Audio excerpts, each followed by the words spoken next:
Assalamualaikum warahmatullahi wabarakatuh. Perkenalkan, nama saya Darni dari kelas EKIS 4E dengan NIM 1904010019. Video ini dimaksudkan untuk memenuhi tugas akhir dari mata kuliah Aspek Hukum Ekonomi. Materi yang akan saya bahas pada video kali ini yaitu internet dan e-commerce. Mendengar kata internet, apa yang terbersit dalam pikiran teman-teman? Apakah itu handphone, sosial media, atau laptop atau komputer? Nah, untuk menjawab pertanyaan dari teman-teman, mari kita bahas mengenai internet dan e-commerce. Untuk materi yang pertama yaitu mengenai internet. Internet adalah suatu jaringan komunikasi yang memiliki fungsi untuk menghubungkan antara satu media elektronik dengan media elektronik yang lainnya dengan cepat dan tepat. Sejarah internet di Indonesia diperkenalkan pertama kali pada tahun 1994 yang diprakarsai oleh beberapa ahli di bidang IT. Perkembangan internet dari tahun ke tahun mengalami peningkatan pesat seiring dengan kebutuhan manusia yang terus meningkat, sehingga manfaat internet dapat dirasakan pada berbagai bidang kehidupan. Nah, untuk materi yang kedua yaitu e-commerce. Apa sih yang dimaksud e-commerce? Teman-teman pernah berbelanja online? Pada sekarang ini, perdagangan tidak lagi terpusat pada pasar, swalayan, supermarket maupun sejenisnya. Zaman sekarang orang berbelanja lewat internet, apalagi sekarang kita sedang mengalami pandemi virus corona atau COVID-19 yang membatasi kita untuk keluar rumah. Dengan adanya e-commerce ini memudahkan kita untuk berbelanja tanpa perlu mendatangi pasar. E-commerce adalah kegiatan jual beli barang atau jasa melalui jaringan elektronik atau internet. Saat ini e-commerce telah mengalami perkembangan mulai dari fungsi sampai ke jenis-jenisnya yang berbagai macam.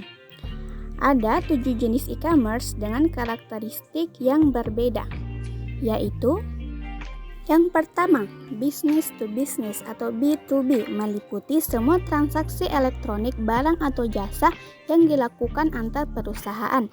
Produsen dan pedagang tradisional biasanya menggunakan jenis e-commerce ini.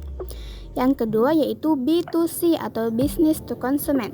Jenis e-commerce ini berkembang dengan sangat pesat karena adanya dukungan munculnya website serta banyaknya toko virtual bahkan mall di internet yang menjual beragam kebutuhan masyarakat.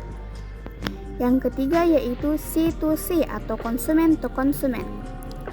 Merupakan jenis e-commerce yang meliputi suatu transaksi elektronik barang atau jasa antar konsumen. Umumnya transaksi ini dilakukan melalui pihak ketiga yang menyediakan platform online untuk melakukan transaksi tersebut. Contohnya Tokopedia, Shopee, Bukalapak, Blibli.com dan sejenisnya. Yang keempat yaitu C2B atau consumer to business. Adalah jenis e-commerce dengan pembalikan utuh dari transaksi pertukaran jual beli barang atau jasa secara tradisional. Jenis e-commerce ini sangat umum dalam proyek dengan dasar multi sumber daya. Yang kelima yaitu B2A atau business to administration. Adalah jenis e-commerce yang mencakup semua transaksi yang dilakukan secara online antar perusahaan dan administrasi publik. Yang keenam, C2A atau Consumer to Administration. Jenis ini mencakup semua transaksi elektronik yang dilakukan antar individu dan administrasi publik. Yang ketujuh, O2O atau online to offline.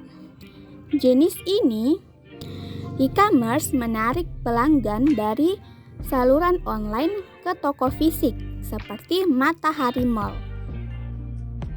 Kelebihan dan kekurangan e-commerce. Yang pertama, kelebihan e-commerce.